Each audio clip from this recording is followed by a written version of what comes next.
आतंकवादियों को शेल्टर देते हुए, शाब्दिक शेल्टर देते हुए भी हम नहीं डरेंगे। मान्यवर, ये कांग्रेस की मानसिकता है। और अभी अभी पृथ्वीराज चौहान साहब का इंटरव्यू आ गया, उन्होंने कहा ऑपरेशन का नाम धर्म के आधार पर रखने के अलावा इनको कुछ नहीं आता है। मान्यवर, कांग्रेस पार्टी बैठी नहीं है, उनको मालूम नहीं है हर हर महादेव सिर्फ धर्म का नारा नहीं है। शिवाजी महाराज ने जो मुगलों के खिलाफ लड़ाई लड़ी, स्वतंत्रता की लड़ाई लड़ी, और शिवाजी महाराज की सेना का युद्ध घोष था हर हर महादेव। और ये प्रतीक है, ये प्रतीक है हर प्रकार के भारत पर के हमले का, भारत की संप्रभुता पर हमले का और भारत की सीमाओं पर अतिक्रमण के जवाब देने का। और मैं आज यहां से चौहान साहब को भी कहना चाहता हूं कि आप क्या नाम रखना चाहते थे, क्या नाम रखना चाहते, उसका जवाब दीजिए। मान्यवर, ये पूरी चीजों को हिंदू मुस्लिम के दृष्टि से देखते हैं। चौहान साहब का थ्योरी देखे तो आज हमारी सेना के कई सारे हमारी सेना के डिवीजनों का जो नारा है, युद्ध घोष है, कहीं प्रभु रामचंद्र की जय, कहीं जोश बोले सो निहाल सत श्री अकाल है, कहीं जाट बलवान जय भगवान है, क्या सियावर रामचंद्र की जय है, कहीं पर काली माता की जय है। ये सारे उद्घोष आप नहीं स्वीकारते हो, ये भाजपा ने रखे हुए नहीं है मान्यवर। ये हमारी सेना के जवानों से मन से निकलने वाला ये युद्ध घोष, इसको हिंदू मुस्लिम के दृष्टि से नहीं देखना चाहिए। और कोई कहता है कि आज ही क्यों मारे गए। अब देखिए साहब, भाई कितना जिंदा रखना चाहते हैं। मैं भी पूछता हूं आज क्यों मारे गए, मैं तो दूसरी सेकंड मार देना चाहता था, मगर इतना सरल नहीं है।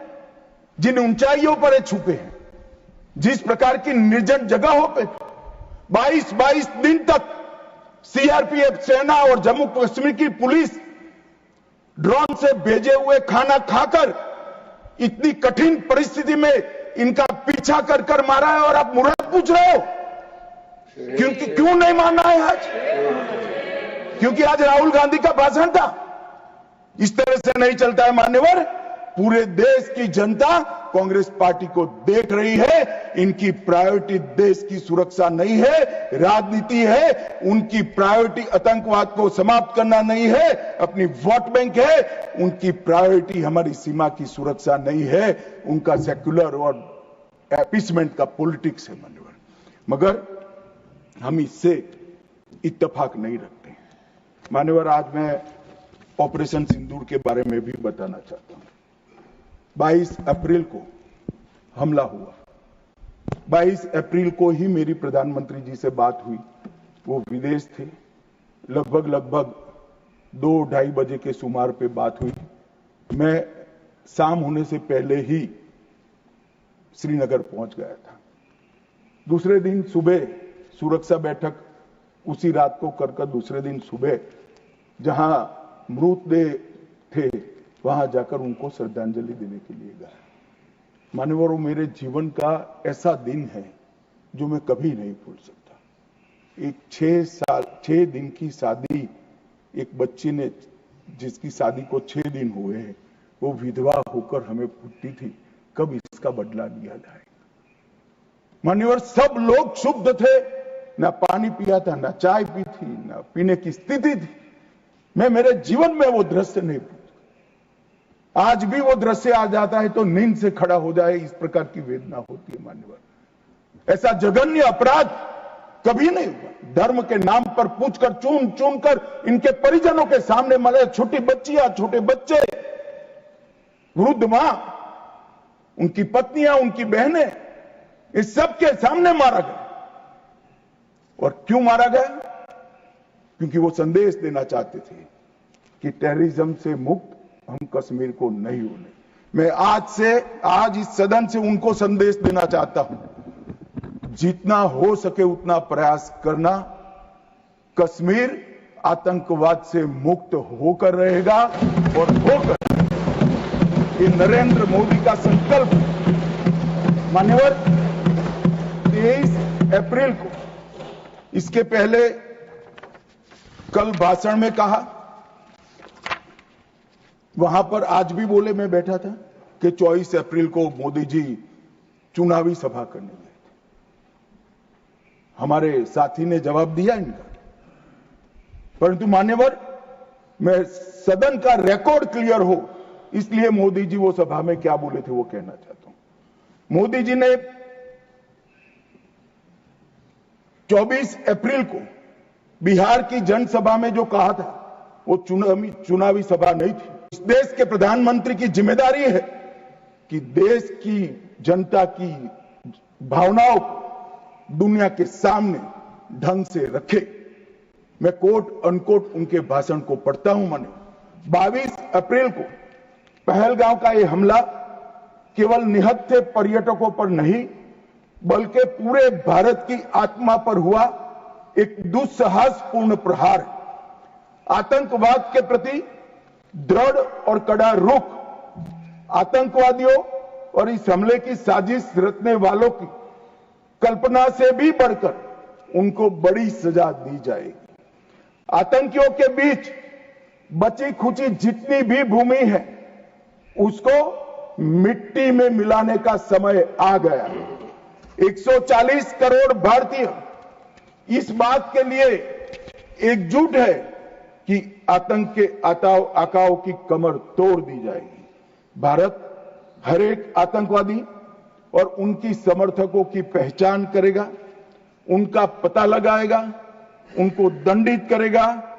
आतंकवाद कभी भी भारत की आत्मा को तोड़ नहीं पाएगा। न्याय सुनिश्चित करने के हर प्रयास किए जाएंगे। और आज मैं मोदी जी को बहुत बहुत साधुवाद देता हूं उनकी दूरदर्शी। उनका बोला हुआ एक एक शब्द आज सच हुआ है। उन्होंने कहा था आतंकवादियों की बची खुची जमीन मिला देंगे, मिट्टी में मिला देंगे। साहब, उनके ट्रेनिंग के बाद मिट्टी में मिले हैं, इनके हेडक्वार्टर मिले हैं, उनके लॉन्च पैड भी मिट्टी में मिलकर जमीन दोस्त। उन्होंने कहा कि इनके आकाओं को नहीं छोड़ेंगे। मैं बाद में लिस्ट पढ़ता हूं। इनको भेजने वालों को भी हमारी सेनाओं ने मिट्टी में मिला दिया। उन्होंने कहा आतंकवादियों को भी नहीं छोड़ेंगे। ऑपरेशन महादेव ने वो तीनों आतंकवादियों को समाप्त कर दिया। मान्यवर, घेर एक प्रकार से मोदी जी ने कहा हुआ वाक्य, एक प्रकार से मोदी जी ने कहा हुआ वाक्य हमारी सेना, हमारी वायुसेना, हमारी जल सेना और सभी पैरामिलिट्री फोर्स और जम्मू कश्मीर पुलिस ने उसको अपना कर्म का रास्ता बना दिया और कठोर दंड देने का काम किया है। मान्यवर, 23 अप्रैल को ही एक सीसीएस की मीटिंग बुलाई गई। सीसीएस की मीटिंग में कठोर संदेश देने का काम न केवल पाकिस्तान को, पूरी दुनिया को, कि भारत की सीमा और भारत की सेना, भारत के नागरिक और भारत की संप्रभुता इसके साथ खिलवाड़ नहीं करते, वरना परिणाम भुगतने पड़ते हैं। मानव उन्होंने तय किया सीसीएस की बैठक में 1960 की जवाहरलाल नेहरू के द्वारा की गई एक तरफा पाकिस्तान के फायदे वाली सिंधु जल संधि को तत्काल प्रभाव से रोक लिया गया। मान्यवर, ऐतिहासिक फैसला है। हम सब वर्षों से मानते थे कि हिंदू जल संधि एक तरफा है, हमारा पानी 80% वहां नहीं जा सकता। मान्यवर, वहां तक कि वहां से गाद निकालने की भी परमिशन, उनकी कैनाल बनाने के पैसे भी भारत ने भेजे। और मान्यवर, ये पानी पर अधिकार है भारत के किसानों। कश्मीर, पंजाब, हरियाणा, राजस्थान और दिल्ली का पीने का पानी अब कुछ ही समय में सिंधु के माध्यम से राजस्थान तक पहुंचेगा। एकीकृत जांच चौकी अटारी की जो चल रही थी, उसको हमने बंद कर दिया। सार्क वीजा समाप्त कर दिया। 24 घंटे में सारे पाकिस्तानी नागरिकों को हमने वापस भेजना शुरू कर दिया। नई दिल्ली स्थित पाकिस्तानी उच्चायोग में रक्षा, सैन्य, नौसेना और वायुसेना के सलाहकारों को अवांछित व्यक्ति घोषित किया गया और दोनों उच्चायोग में स्टाफ को कम करा दिया गया। 55 से घटकर 30 करा दिया और सीसीएस ने संकल्प लिया कि भेजने वाले और कृत्य करने वाले दोनों को दंडित किया जाएगा। इसके लिए सेना को खुली छूट देने का काम सीसीएस ने। ये पूछ रहे थे कल क्या हुआ, कैसे हुआ। सीसीएस के फैसले जो है वो मीडिया में आए थे मगर उनको पढ़ना नहीं है, क्योंकि सारे जो फैसले लिए वो उनके द्वारा किए हुए निर्णयों को रद्द करने के और उनकी नीतियों के खिलाफ जो निर्णय हुए हैं वो है। मान्यवर, 30 अप्रैल को सशस्त्र बलों को ऑपरेशनल फ्रीडम देने का काम प्रधानमंत्री जी ने किया कि रक्षा मंत्रालय और सेना दोनों मिलकर तय करेंगे टारगेट क्या होगा, तरीका क्या होगा, स्थान क्या होगा और समय क्या होगा। और इसको हमारे सेना के जवानों ने इसको बहुत बखूबी निभाया। मान्यवर, मैं तीनों सेनाओं को इस सदन के इस चर्चा में बहुत बहुत सम्मान के साथ साधुवाद देता हूं। 7 मई को रात को 1:04 पर पाकिस्तान के 9 आतंकी अड्डों को ध्वस्त कर दिया। रक्षा मंत्री जी ने लोकसभा में बताया कम से कम 100 लोग मरे, 100 से ज्यादा मरे मगर कम से कम 100 मरे। और मान्यवर, लश्कर तैयबा जैसे मोहम्मद और हिजबुल मुजाहिदीन, ये तीनों के हेडक्वार्टर को ध्वस्त करने का काम नरेंद्र मोदी सरकार ने किया, हमारी सेनाओं ने। और मान्यवर, हमने तुरंत ही उनको सूचना दे दी थी। हमने उनको बताया मरकज सुभानअल्लाह बहावलपुर, मरकज तैयबा मुरीद के Mehmoona Joya camp Sialkot, Sarjal camp Sialkot, Sawai Nala camp Muzaffarabad, Syedna Bilal camp Muzaffarabad, Gulpur camp Kotli, Barnala camp Bhimber और अब्बास कैंप कोटली, उसको हमने समाप्त